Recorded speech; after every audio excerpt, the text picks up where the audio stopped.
madzimai angu vakanditi nini shuwa nemunhu takadana asi taita bonde takadzivirira. Ndobva ati baba vangu ini vakutsvaga mari yokuti ndikurambe mudai. Bhodhi yacho tinaye pano vachindiudza madzimai anga.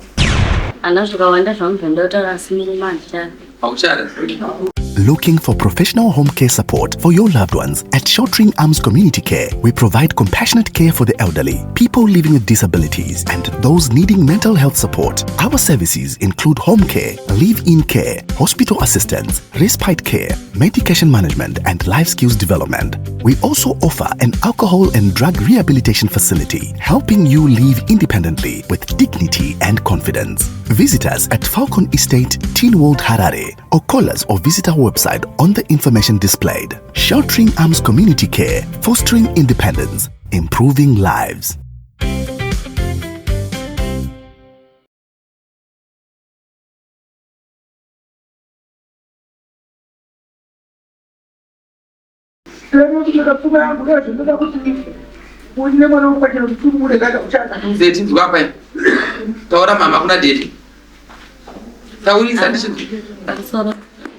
Anazvikawanda zvamupendautara asi muri manja. Auchara. Ngawo kanaka zvamu. Anga ndichakuda ndeti. Pamusoro changamira. Mudzimai nini ndichiri kumuda. Asi sektora kwavo mukadzi unofunga akanga ari kumba kwavo ndamubatirwa. Ndikanzwa ne fine ndinofunga ndakatuma dombo nana sekuru vangu tichiti tikuchera mudzimai. Mudzimai uyu nyaya tainetsana tichikwesherana yaiva nyaya yekuti mukadzi wangu aiva nemunhu waidanana naye. Ari pakudana naye ipapa panga asipo paye takatotaura tese pafoni. Madzimai angu vakanditi nini shuwa nemunhu takadana asi taita bonde takadzivirira. Bhodhi yacho tinayo. Ndobva agara ndazotaura naye futi ndobva ati baba vangu ini vakutsvaga mari yokuti ndikurambe mudai.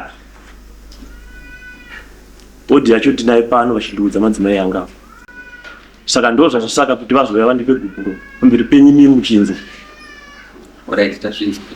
Achakutaura kana kuwedza pana zvakadaro. Mupesherera wampa. Munozva mukashanda mese? Alright. Pane nyaya yepfuma. Pane vana vangani? Vanetu. Right, toda kutaura ndichibva ndakudzidzisa. Toda kudzidzisa newe munyori. Muri kunzwa zvaita nyaya? Nyaya iri vice versa.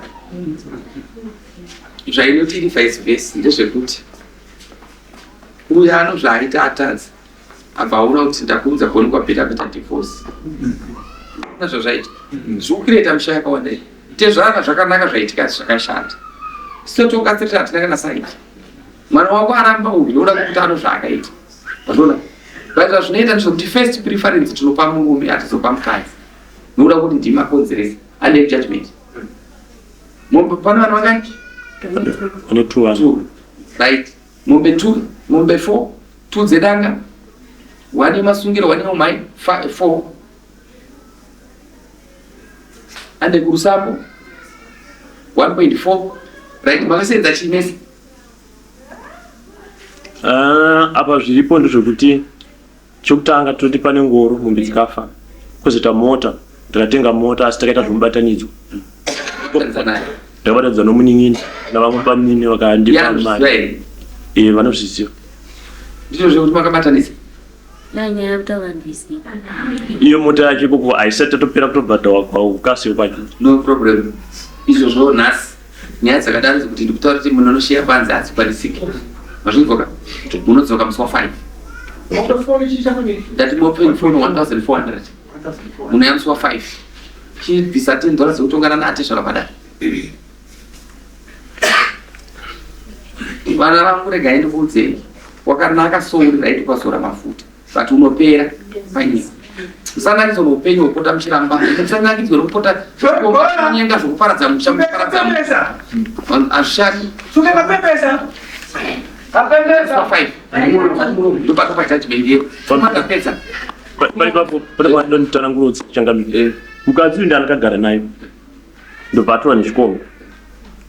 Saka ndaida kuzwa nyaya yangu kuti inofamba sei nekuti mukadzi andiramba iye zvanga aita zvandaziva kuti iye anga ane chikomba. Teerera kuti ndagara pangu pacho ndatokubatsira kare.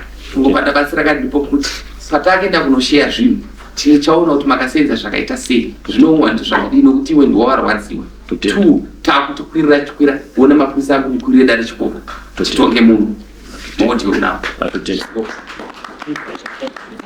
Looking for professional home care support for your loved ones? At Sheltering Arms Community Care, we provide compassionate care for the elderly, people living with disabilities, and those needing mental health support. Our services include home care, live-in care, hospital assistance, respite care, medication management, and life skills development. We also offer an alcohol and drug rehabilitation facility, helping you live independently with dignity and confidence. Visit us at Falcon Estate, Teen World Harare, or call us or visit our website on the information displayed. Sheltering Arms Community Care, fostering independence, improving lives.